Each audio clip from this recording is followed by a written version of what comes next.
Okay? Ang sabi po ng Amos 7 to 8, ito pa ang ipinakita sa akin ng Panginoon Diyos. Nakita ko ang Panginoon na nakatayo malapit sa pader at may hawak na hulog.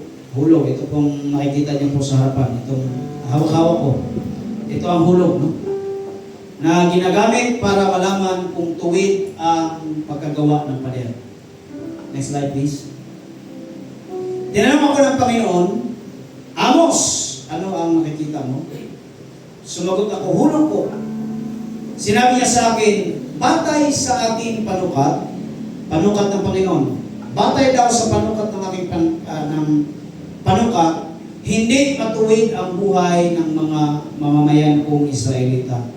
Kaya ngayon, hindi ko na sila kaawaan. Kaawaan tayo ng Panginoon. Tayo lahat ay mukha at manalangin. Aming aming Diyos, allow us, Panginoon God, na ma-remind kami, hindi po sa ingay ng social media, hindi po sa ingay ugad ng politika, hindi po sa ingay ng paligid, but Lord, allow us to remind us one more time, according to your word, O God. Lord, sa umagang ito, Diyos, ipapaalala niyo po sa amin na Lord, ang pagtutuwid mo, Diyos, ay nararapat. Ang pagtutuwid mo, Diyos, ay sapat, Panginoon. Hayaan niyo po, Diyos, na ang iyong righteousness ang patuloy, O God, na mangusap sa amin, O God. And Lord, allow me also to use by you to speak nothing but the truth, O Diyos. And the truth will always set us free. Holy Spirit, talk to us, especially, O God, sa isang makulimlim na umaga. Pagpalain niyo po ang lahat po na makapakinig ng iyong mga salita. Uuwi po kami mamaya, O Diyos, na bitbit, Panginoon God, ang spiritual na pagpapala, O Diyos. Lord, ituwid niyo po kami according to your righteousness. Salamat, Panginoon God. Ito po ang aming dalangin sa pangalan ni Jesus. Amen. Palakpakan natin mga Diyos. Yan po yung mga nasa likod, no? Tayo po ay dito sa may bakante pa po tayo ito na puwan. Praise the Lord. Huwag niyo pong hayaan na dyan kayo palagi sa likod. Dito kayo sa harap. Dito kayo sa likod. Praise the Lord. No? Para naman po mas makilala ko kayo ng lubusan. Dito po kayo sa yung bisita natin na una, tapos yung mga nilumot na nasa likod. Hindi maganda pong imahe, no? So, hayaan po nandito kayo sa gitna. So, my title for this morning is this. Salamat po, JP. Ang title for this morning is, Are We Still Aligned? No? Tayo ba ay nasa alignment pa? So, nanghiram ako kay Kuya Manny ng hulog. Hindi pa ako panday, hindi ko na alam ito paano gamitin. Pero alam ko kung paano ito masyadong ano. So, ilalagay ko lang dito hanggang matapos sa aming mensahe. Para may maunawaan ninyo na ito ang gusto mong sabihin ninyo sa atin.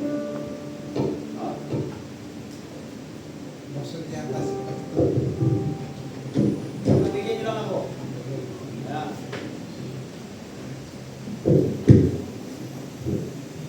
Yung nakikita niyo po sa inyong harapan ay yan po ang tinatawag na hulog.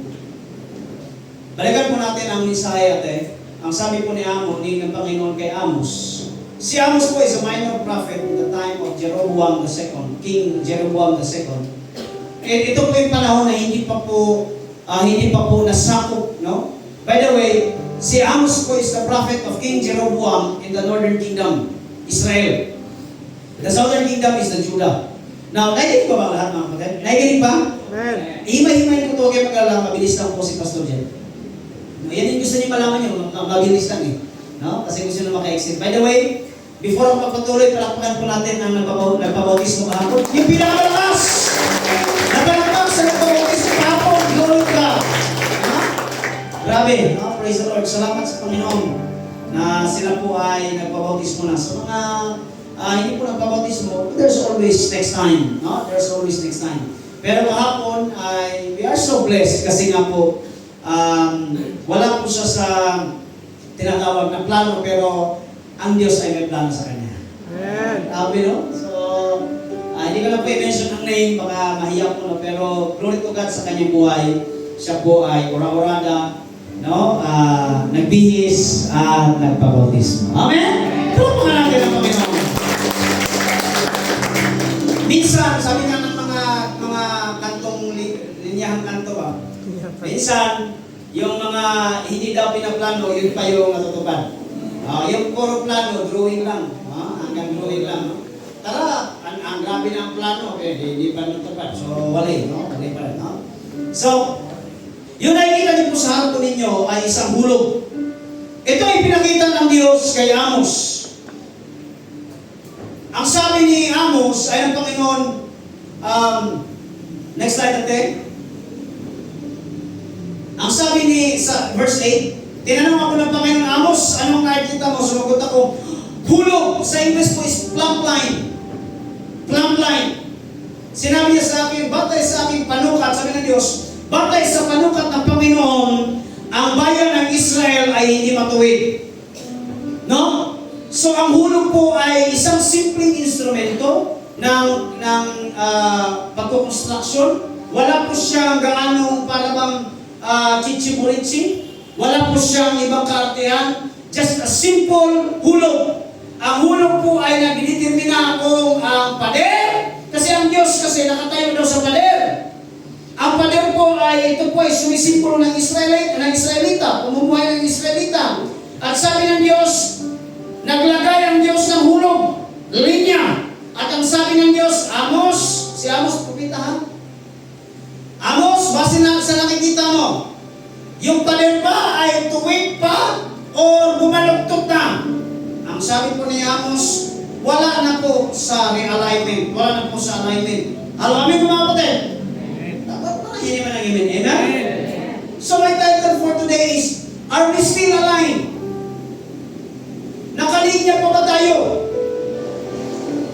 By the way, this is the second Sunday of the month of July.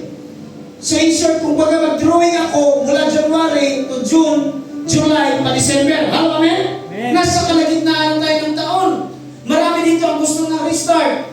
Kasi tapos na kalahati ng taon, gusto ko rin ng restart, gusto ko ng panibago. Gusto ko ng panibago ulit yung aking goal dati na mula January hanggang June na hindi na natupad. Tutuparin ko mula July hanggang December. Now let me tell you, God doesn't need restart.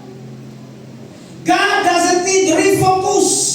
God doesn't need mga iksyon, yung new start. Ano yung gusto ng Diyos? God needs your realignment.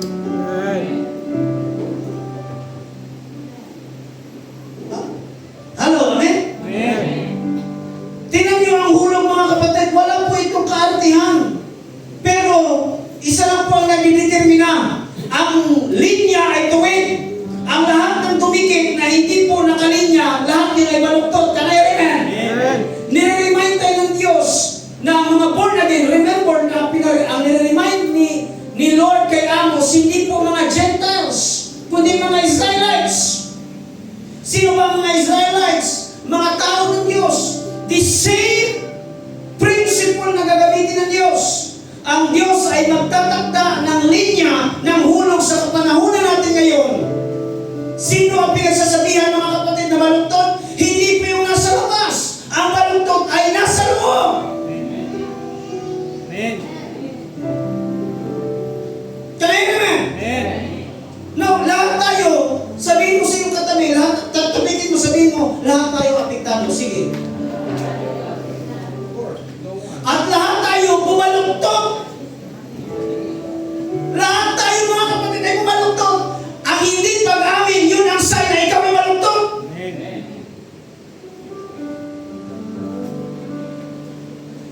Every time na tinutuwid ako ng Diyos, hallelujah, kapag ikaw ay deny or denial na, ay hindi, nasa tama ako, yan ang umpisa na ikaw ay baluktot. Sabihin mo sa iyong katabi ngayon, Mama mo man yan, anak mo man yan, kaibigan mo yan, kahit yan pa ang nagpautang sa'yo, sabihin mo ngayon, pre, bumabalungtot ka na. Sige.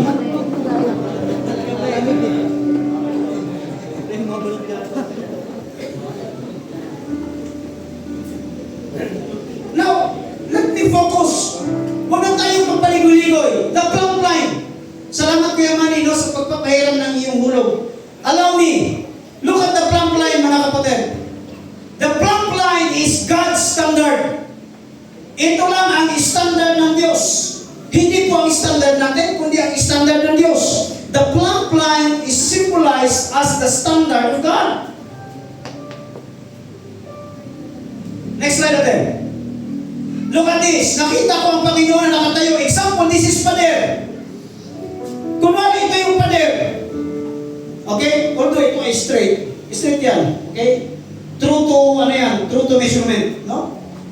Nakita ko ang Panginoon, sabi ni Amos, na nakatayo malapit sa pader. At may hawak na hulog. Ayun, hulog nga. Ginagamit para malaman kung tuwid ang pagkagawa ng pader. Now, ang ginamit ng Panginoon sa panahon ni Amos ay hulog.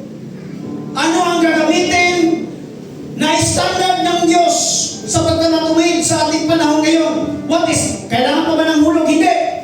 Sige natin, next slide. The plumb line is God's standard in Amos time.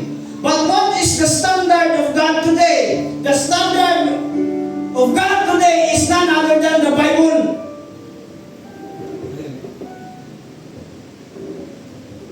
The Bible is the only standard ng ating Panginoon. Ito ang panuntunan, ito ang pundasyon, ito ang linya na kailanman hindi maliliko.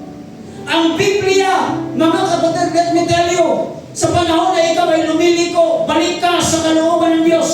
Ang kalooban ng Panginoon ay mababasa mo sa salita ng Panginoon at hindi sa social media. Ang kalooban ng Diyos ay makikita hindi sa jowa, hindi sa kalapate, hindi sa manok, hindi sa trabaho, hindi sa jowa, hindi sa negosyo, hindi sa mga lalahanin, hindi po sa upholstery.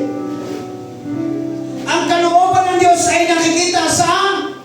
Sa salita ng Panginoon. Tapigin mo, katabi mo, sabihin mo, basa-basa din pag may time.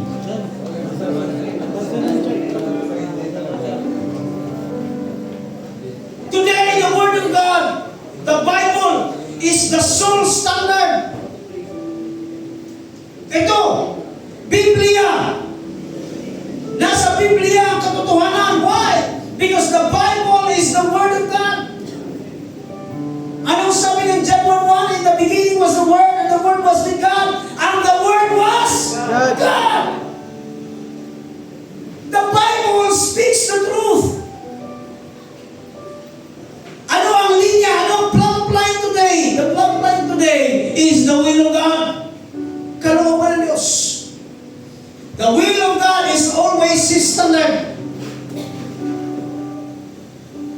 Kaya sabi ng Panginoon, those who obey the will of God, yun lang yung makakapasok sa kaharian ng Diyos. Hindi po kalooban, hindi ang Diyos ang mag-adjust sa iyo. Ikaw ang nag-adjust sa Diyos. Na pastor, ano ba ang standard? Ano ba ang sinasabi ng plumb line? Tingnan mo. Di ba straight? Kahit siguro ilagay ko yung mukha mo, tabi niya ang mukha ko. Kasi ang linya, mga kapatid, hallelujah, straight lang yan. So what is the truth? Bakit salita ng Panginoon? Look at the verse, 2 Timothy 3:16. All Scripture, everybody say with me, all Scripture. All Scripture. In short, lahat na nakasulat sa Biblia, lahat. Alala ko, meron isang matanda, katabi niya bata. Nagtatanong yung bata, bakit daw ang nipis ng Biblia? Tay, bakit siya magkabili? Sa nipis. Sabi niya, Tay, bakit ang nipis ng Biblia mo? Sabi ng matanda, kasi pinupulit ko lahat ng agit sa akin. So, natira yung pumapabor sa akin. Patay. Ang nakalagay, all scripture is God-breathed, hiningahan ng Diyos, and is useful to what? Teaching. Nagtuturo. Rebuking. Nagre-review. Ito pa, correcting and training in righteousness. Righteousness sa Tagalog, pagtutuwid. So that the servant of God may be thoroughly equipped for every good work. Problema, hindi po ako nagkukondem dito. Kaya nga, binabalik ko kayo sa alignment eh. Baka sabihin si Pastor na may personal. Pero binabalik ko kayo sa alignment. Sa kaliwa nga, kunutin mo at sabihin mo, mag-umpisa ka na magbasa ng Biblia.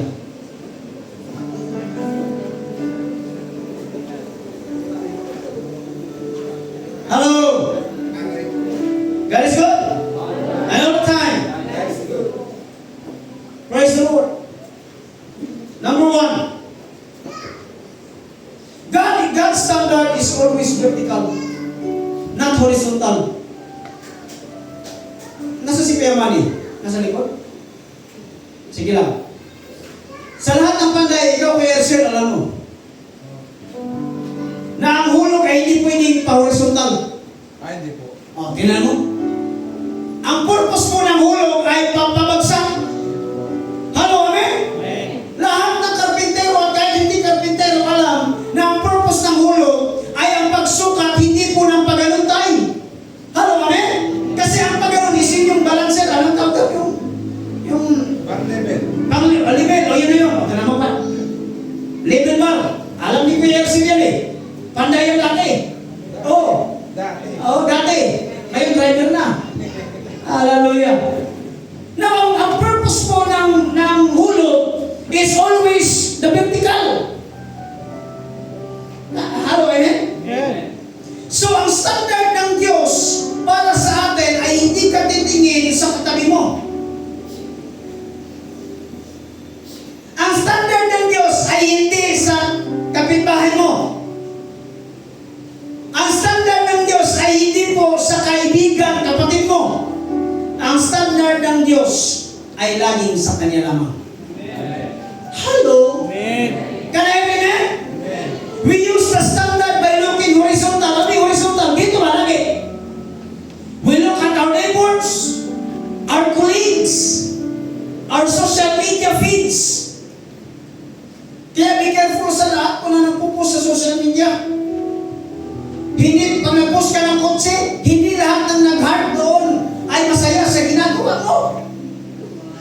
Kalahati nun naiinggit.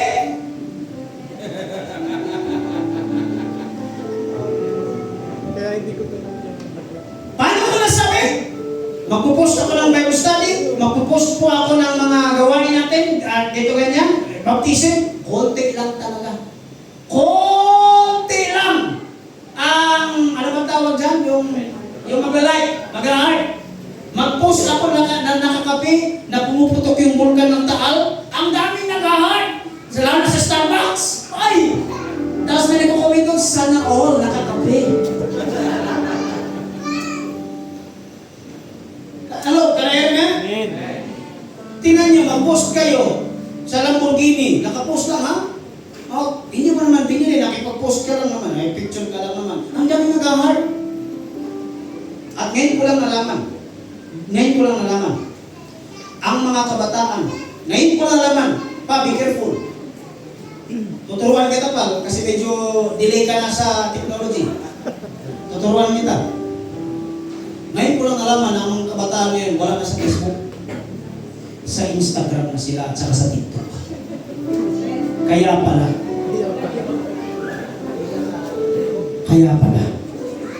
Eh nakikita ko si Papa may Instagram na rin. At karamihan ng mga chismosa nasa Instagram. Kasi doon pinupost yung kanilang mga, mga hanis sa buhay. Sabi ko, dito lang pala kayong mga pastilang chismosa mo, ha? Nakakaranay mo din rin. Sometimes we always look horizontal.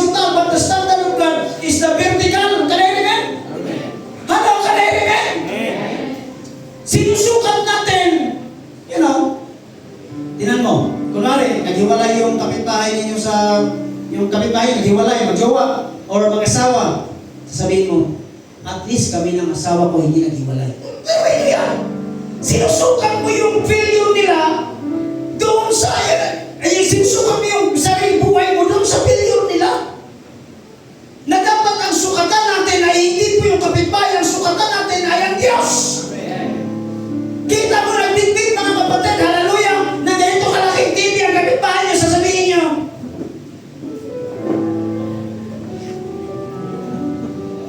home credit yan eh.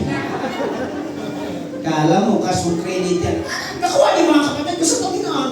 Hello? Kaya kaya ipahin niyo ako. Kapag meron akong bagong sasakyan, i-post ko, bahala kayo mga editero kayo. Why? Because I've been waiting for so long. I've been praising you mga kapatid sa katagumpayan ninyo, amen? I am the person na pag may bagong sasakyan, wow, bro, praise the Lord.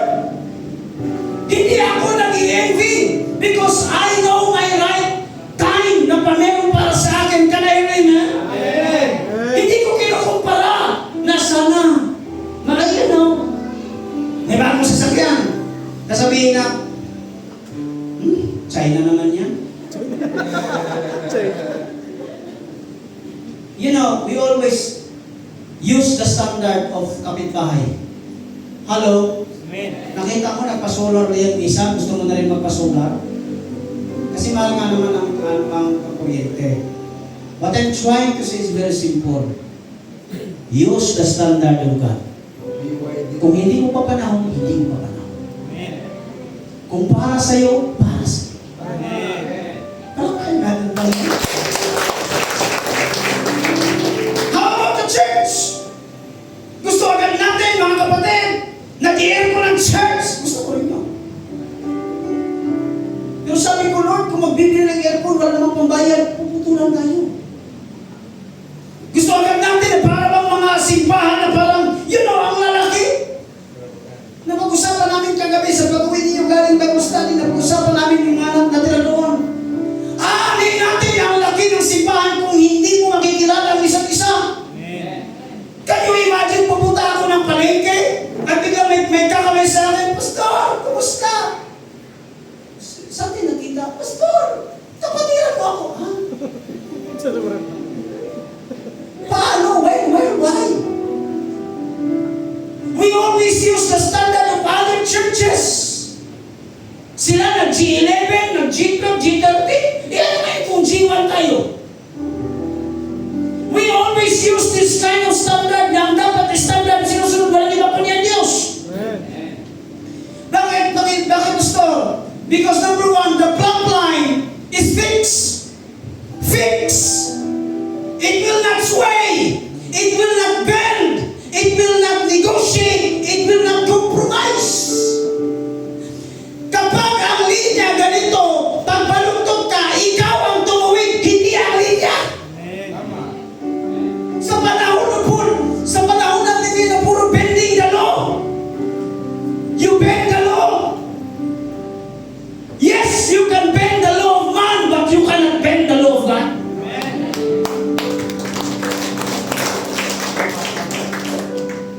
Yes, you can bend the law of man as long as you have money. But you cannot bend the law of God. Sapagkat sa Diyos, ang puti ay puti, ang itim ay itim. Can I hear amen? The plumb line is fixed. Fixed. Tingnan mo yan. Kapag yung mukha mo, inilagay mo sa hulog, pag tabingi ang mukha mo, hindi ang linya, ang tabingi ang mukha mo. Tinay ko na yan, hinay ko sa figure, sabi ko, na-stroke na ata ako. Pero hindi pala ang linya, ang true to measurement, ang mukha mo, ang proportion ng mukha mo, hindi. Amen? Si Tristan, kalaban namin kahapon sa swimming. Lahat ito. Ako, Kuya Elmer, Kuya Joshua, Pastor Joshua, si Rosel, si Lloyd. Sama-sama na kami. Lahat kami talo. Alam niyo, ito ha. Swimming. Ang kagandahan kay Tristan, hindi ko hina-highlight sa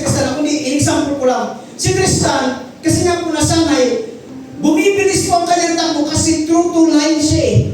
True to line. Si Kuya Elmer habang lumalawig, tumatabingi. Tumatabingi.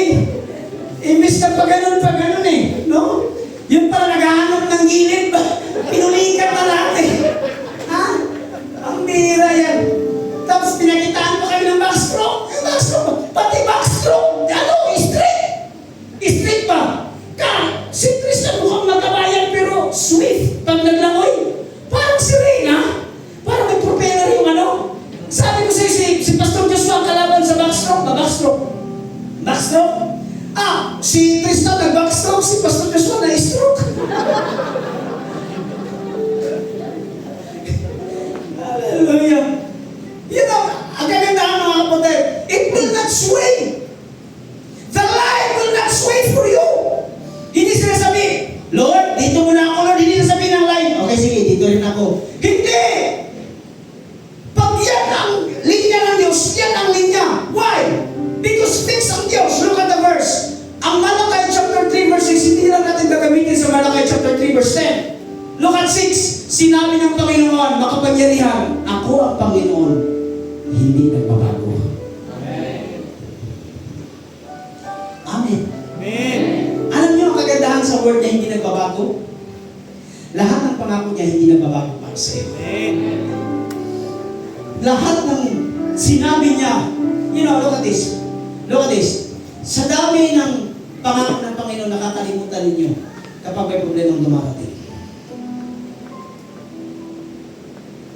Lord, nabayaan mo. Lord, ito ganyan.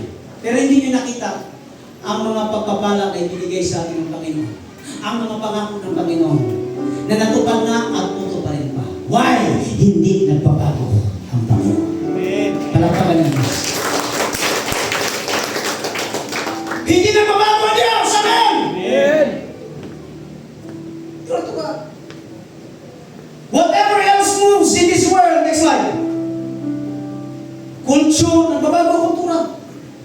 Opinion, political colors, your emotion, lahat yan nagbabago. Lahat ng politiko dito nagbabago. Huwag kayo maniwala na hindi nagbabago. Nung panahon ni Pinoy, kay Pinoy. Nung panahon kay Duterte, kay Duterte. Nung kay panahon kay Marcos, kay Marcos. Yan, butterfly. Nagbabago. Nagbabago ang kultura. Hello? Amen. Nagbabago ang kultura. Nagbabago ang emosyon. Kaya kayo mga teens, nawala lang ako kahapon, kumunti na kayo. Huwag kayong maniwala sa mga lalaki na nililigaw sa inyo. Paniwalaan niyo ako ang pastor ninyo. Huwag kayong maniwala sa mga lalaki na nililigaw sa inyo. Kung talagang mahal kayo, una dapat na mahalin ang Diyos kaysa sa inyo. Amen. Mga pastilan. Kung mahal niya talaga kayo, kung meron siyang intensyon na mahalin ka, ligawan ka hanggang sa buong buhay, mas mahalin niya mga kapatid ang Panginoon kaysa sa iyo. Hindi lang yung ayaw mo na magsalita. Boys, ganun din.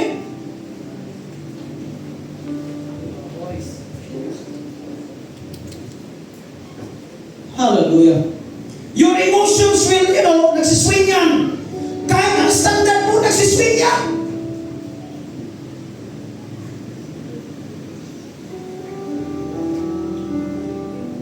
Sabi ng mga girls ito, ang standard ko, Pastor, godly.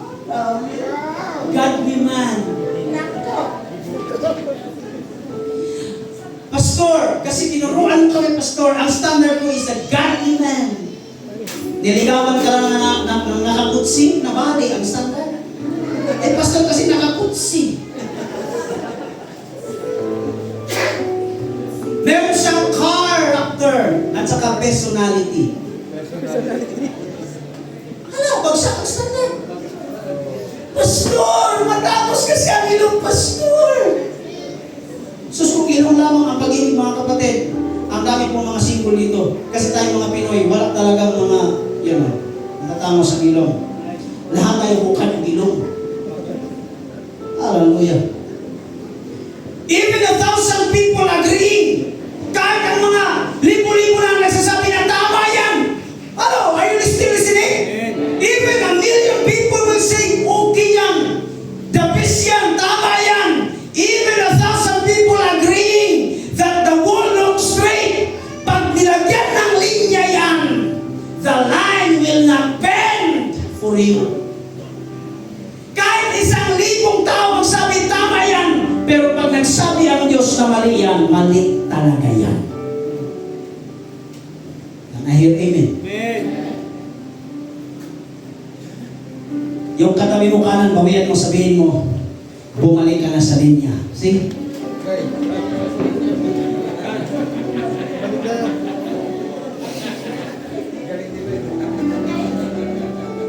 The line does not move. The line does not move for you. Hello, amen? Kung baluktot ka ang linya, hindi po babaluktot sa iyo. Kung ang linya ay tuwid, ikaw dapat ang tumugma doon sa linya. Mga baluktot na argumento.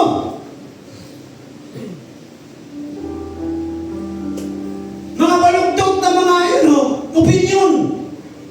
Look at the word today, especially social media. Lahat naging hurado. Lahat naging judge. Can I hear amen? Look at this. You know, the Tower of Pisa. Familiar kayo dito? In Italy. Nandiyan ako kapon, picture mo yan. The Tower of Pisa. You know, maganda siya kasi nga, sa mahabang panahon, nakabend nakaslant siya ba? No, kasi nga po yung lupa na tinatayuan niya ay marupok. Pero day by day, pinag-aaralan at binabantayan. Kasi may dati ng panahon na tayo may babagsak. Ano, amen? Maraming tao pumupunta sa Italia, pinipicturean yan. Kasi famous yan eh. The Tower of Pisa. Sa kanyang pagiging slant, sa kanyang pagiging baluktot, doon siya nagiging famous. But the reality is, next slide up there, famous is not the same as fine. Popularity does not bend to the plumb line. Hindi ibig sabihin na ikaw famous, ikaw ang tama. Hindi ikaw na marami ang follower, ikaw ang tama. I don't care if millions will follow others. Kung ang kantungan nito ay kapahamakan, I will still follow the straight line. And that is Jesus Christ.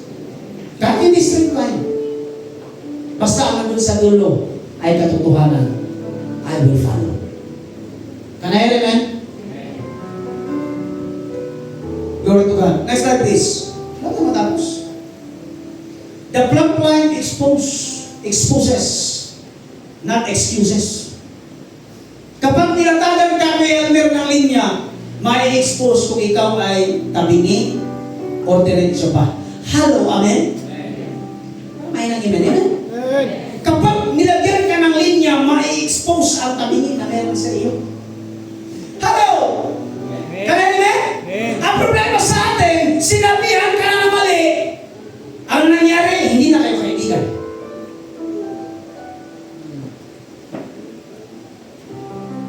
Sasabihin mo, judgmental ka. Look at the word, Hebrews 4:12. For the word of God is alive and active. Buhay! Sharper than any double-edged sword. It penetrates even to the dividing soul. So in short, ang salita ng Panginoon ay masakit. At kung ano pa yung masakit, yun pa yung totoo. Amen. Why? Truth hurts. Reality bites. Ang katotohanan masakit. Pero minsan, itong katotohanan, ito ang tutuwid sa atin.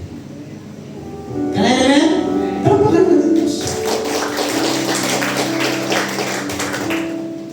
Plumb line or God's word was never built to make a wall feel better. Alam niyo, Ang lagi ko nababasa sa mga bersikulo siguro dito, yung alam palagi yung, for I know the plans I have for you, plans to prosper you. Or, lagi mo nababasa, lagi mo kiniklaim na in the right time, in the proper time, magano ba? Or, sasabihin natin na, I will never leave you, nor forsake you. Pero hindi niyo po na-claim yung mga awitin ni David. Create in me a clean heart, O God. Amen. And renew my spirit within me. What if ang problema, mga kapatid, ay hindi po mga igsoon ang paligid, ang problema ay ikaw. Sabihin mo sa katabi mo ngayon, tayo ang may problema.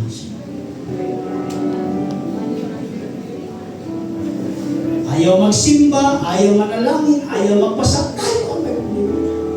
Tayo. At lagi natin nagbabasa ng Biblia, yung pangu sa atin, yung, oh, salamat Lord. Pero pag nagsasabi na, pinapagalitan, ay hindi ganyan ang Diyos. It was built to tell a world the truth. Ang Biblia ay laging nagsasabi na ang Bible ang tama, ikaw ang mali. Hello, amen? Ito ang katotohanan. Exposure is not the enemy of healing.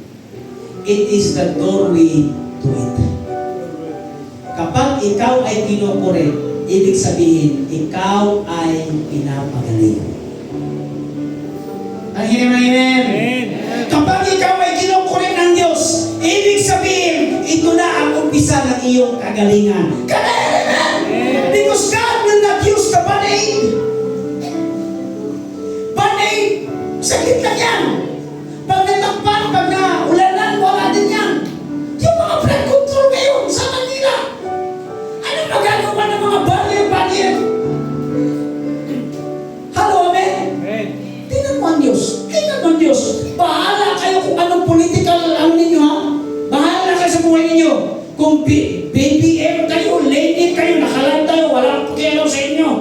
No? Kung maka-iglesia, GIL kayo, pastilan ng mga grabe na. But look at this. Tingnan nyo.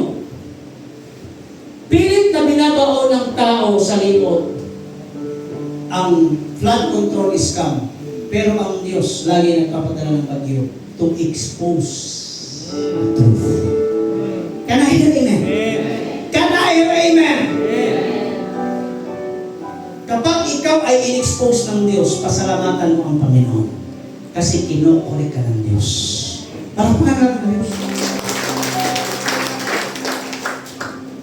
Next slide. Nakakasakit ang pagtutuwid ng Diyos. Sino po rito ang gusto pagtutuwid ng Diyos? Itaas ang kamay. Hindi, parang hindi ako satisfied. Sino rito ang gusto na ituwid siya ng Panginoon? If you are willing na ituwid kayo ng Diyos, willing dapat kayo, hallelujah, na masaktan. Can I hear amen? Because hindi ako carpenter, hindi rin po ako mason, pero alam ko, alam mo yan, Kuya Ersel, na kapag nagbent na ang bakal, anong gagawin? Pupukpukin! Papainitin para lang ikaw ay tumuwid. Kagaya, hindi same manner para ikaw ay tumuwid, para ikaw ay bumalik sa alignment. God will use force. Kasi hindi ka kayang pagsabihan, pero kaya ka ng Diyos na paluin at ibalik sa Kanya. Kagaya, glory to God! Kapagin mo Diyos! Salamat sa Panginoon sa panahon na niyayanin tayo sapagkat ito ang panahon na manumpalit sa Kanya. Salamat sa kalugian sapagkat ang lahat pala ng ito, mga kapatid, ay walang kapantay kumpara sa ibibigay ng ating Panginoon. Salamat Lord, nalugi kami. Kasi ito pala nagpapatunay na ang kapirahan ng kanegosyohan, hindi kami ang may hawak at hindi kami ang may kontrol, kundi ikaw lamang. The Lord will give and the Lord will take it away. Praise the Lord. Can I hear amen? Salamat sa pagtutuwid. aking mga magulang, si Papa at si Mama, salamat sa pagtutuwid sa amin nung kaming panahon bata pa. Dahil sa inyong pagtutuwid sa mga magulang namin, Mama, si Pastor Bong at saka si Mama Vilma, dahil sa kanilang mga palo, pero sumubra na, pero okay lang. Pero dahil sa mga palo, dahil sa mga lantay, ako ay natuwid. Amen. Hello, amen? Amen. Kung hindi siguro ako tinuwid ng magulang, baka itinuwid ako ng kulungan. Why? Si Pastor Jeff noon, kawatan.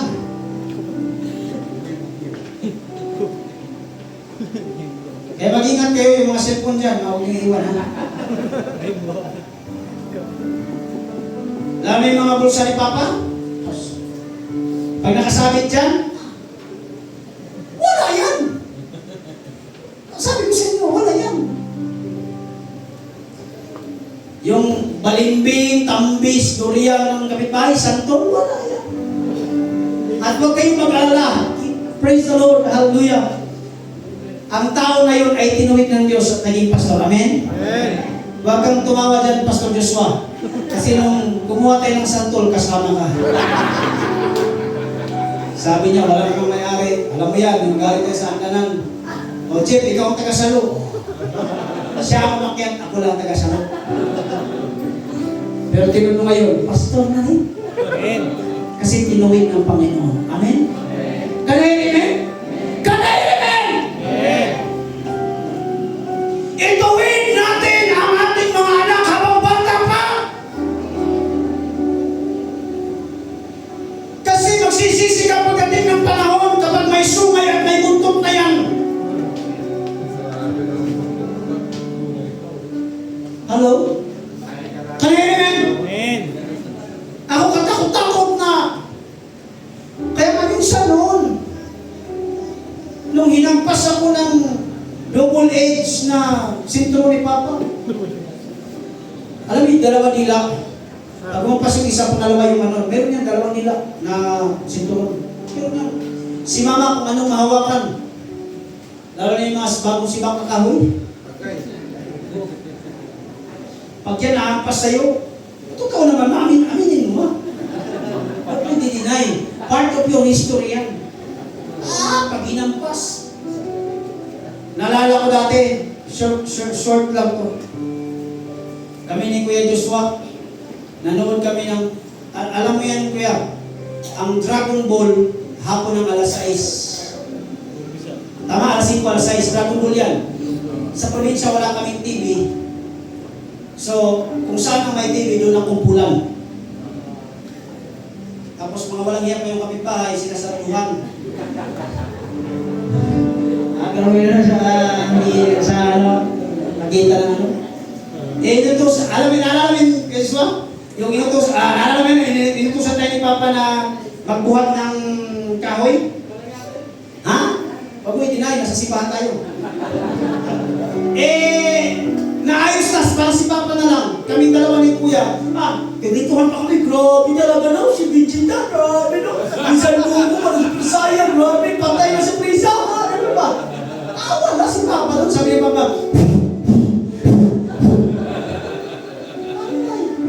Pero dahil doon, natuwid kami. Kasi kung hindi ka kayang pagsabihan, papaluin ka ng Panginoon. Pasalamatan ng Diyos sa pagpapalo. Amen? Amen ba ron? Palagpakan namin ng Panginoon. Yung pinakamalakas sa palakpak naman. Last! Last! The plumb line is personal. Yung ulog daw ay personal. It is for you, not for them. Kapag tinuwid ka, hindi po para sa kapitbahay, kundi ikaw. Sabi mo ka sa katabi mo, ikaw ang itutuwid ng Diyos. Sabi mo sa iyo. Ikaw, ako ang itutuwid ng Diyos. Why? Because hindi mo kayang ituwid ang katabi mo. Kasi ikaw din ay dapat ituwid ng Diyos. Amen. Paano kayo tutuwid? Paano itutuwid yung katabi mo, kapitbahay mo, kung ikaw ay malungkot din? Amen. So ang unang ituwid ng Diyos ay ikaw.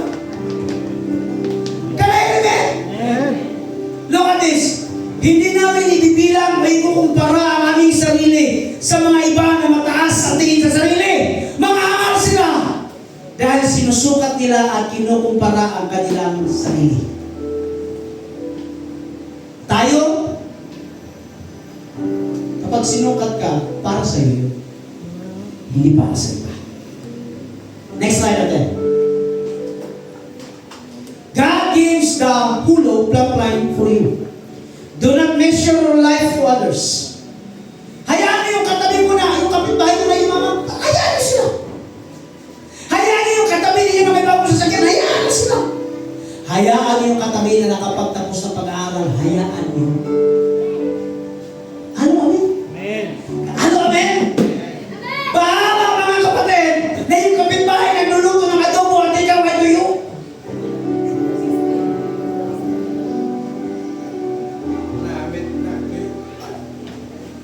Can I hear amen? Amen. Hayaan po ninyo ang iba. Do not measure your weakness to others. Do not measure your sin to others. Parang sabi,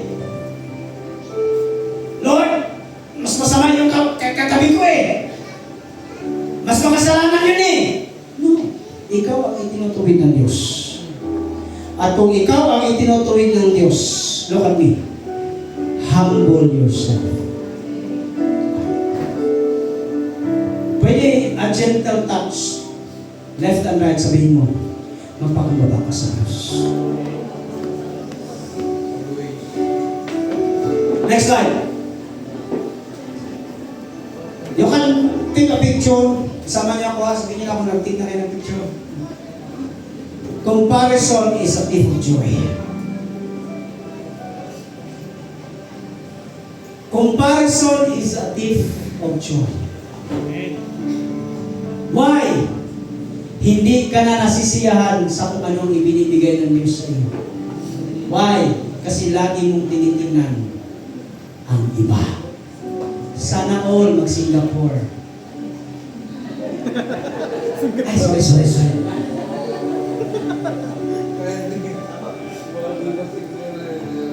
Sana all sa BGC. Sana all naka-aircon. Nagtatrabaho, nasa aircon. Oo.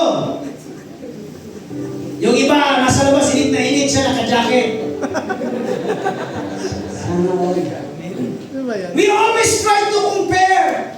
And comparison is a thief of joy. Sana all yung iba may jowa. That is comparison. Hayaan mo na may manligaw sa iyo na ibinigay ng Panginoon. Kasi minsan, nagbibigay ka ng standard. Pero what if may standard talaga ang Panginoon para sa iyo? Amen? Amen. Because, listen to this. Girls, kabataan, love is the right thing. Love is a good thing. Pero ano ang mali? Time. We have the right love at the wrong. Tama ang pag-ibig. Walang mali ang pag-ibig. Ang timing ang mali. Correct? Tama? Tama ba mga kapatid? Ganun din. Do not compare yourself to others. Marami rin sabi, Pastor, balitan mo na yung motor mo. Mag-8 years na yan. Sabi naman ng mga kapatid ko, kung hindi mo kayang balitan, lagyan mo na lang ng sidecar. Sabi ko, I don't care. Yes, may kagustuhan ako.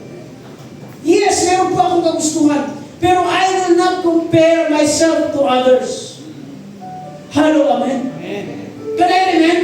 Because masaya ako at naging, maging masaya ka sa kung ano meron ka. Pero bakit mo ayos? Bakit masaya ka? Masaya ka sa damit mo, masaya ka sa makeup mo, masaya ka sa buhok mo. Nakita mo lang yung isang kapatid na dito nagkukulat pa-plan ng buhok. Gusto mo na rin magpa-plan. Kasi nag-offer sa'yo si Sister Ruby. Do not compare yourself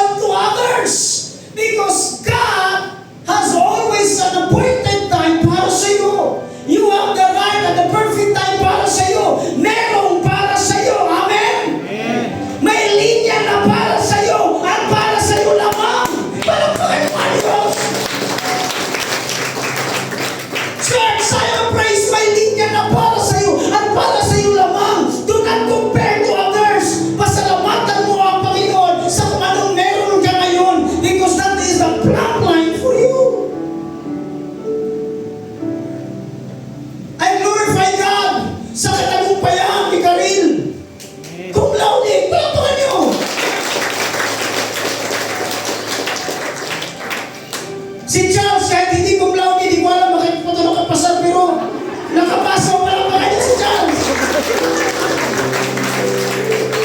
Look at this. Tapos, si Cyrus siguro, sa sunod na Cyrus. Look at this, mga kapatid. Tapos ikaw naman, na hindi pa nakagraduate, sana all, huwag kayo pagsana all. Because darating at darating para sa iyo. Woo! Amen! Amen ka mga kapatid! Hallelujah! Palakpakan mo ang Diyos! Last slide. The wall next to you was never your standard. God's line is. My question is, are you still alive or leaning away to the line? Kapag tayo ba nilagyan ng panukat ng Diyos, tabingin ba tayo? O nakakasunod pa rin tayo? Kung ikaw ay feeling mo lumalayo ka na sa Diyos, it's time for you to come home.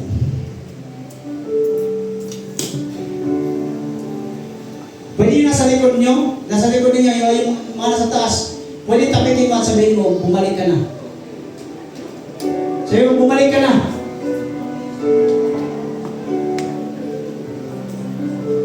Pwede, habang nakaupo lang kayo, sino nito ang gusto ituwid ng Diyos? Ako gusto ko ituwid. Oh, church. Sino nito ang gusto ituwid ng Diyos? Create in me a clean heart, oh God. I renew thy spirit within me. Create in me a clean heart, God. Create in me a clean heart, oh God. I renew thy spirit within me. Cast me not away. Cast me not away from thy presence, O Lord, and take not thy Holy Spirit from me. Restore unto me. Restore unto me the joy of my salvation. I renew thy spirit within me. For the last time, create in me a clean heart.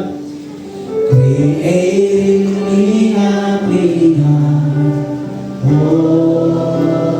God. I renew thy spirit within me. Cast me not away.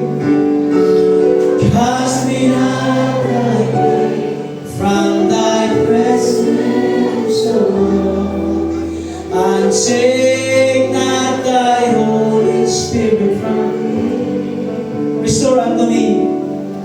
Restore the joy of my salvation. I renew thy spirit within me. Restore unto me, come on church, restore. Restore unto me the joy of my salvation. I renew thy spirit within me. Aming Ama, aming Diyos, you set your standard, you set your measurement to God. And Lord, kami po Diyos ay aminado na lumalayo doon sa measurement na inilagay niyo. Lord, restore us to your righteousness. Restore us, God. Realign our hearts to your will. Na dapat, Lord, ang aming iniisip ay ang kalooban niyo po at hindi po ang sa amin. Realign our mind to you, God. Ito mga balugtong o Diyos na mga argumento ng mundo, patawarin niyo po kami. Realign our minds, realign our hearts, realign our lives to your will and your will alone. Father, forgive us. Patawarin niyo po kami, God. And Lord, restore unto us the joy of our salvation. Panginoon, salamat po sa mensahe namin narinig. Pagpalain niyo po ito at gagamitin niyo po namin ito, Diyos, throughout the whole week. Salamat po, Diyos, sa pagtutuwid sa amin. Salamat po sa pag-remind sa amin. Salamat po, Diyos, sa pagbalik sa amin, O God. Tungo, Diyos, sa iyong katuwiran. Salamat, Panginoon. Yes, alam po namin, O God, na masakit. But Lord, thank you for this realignment.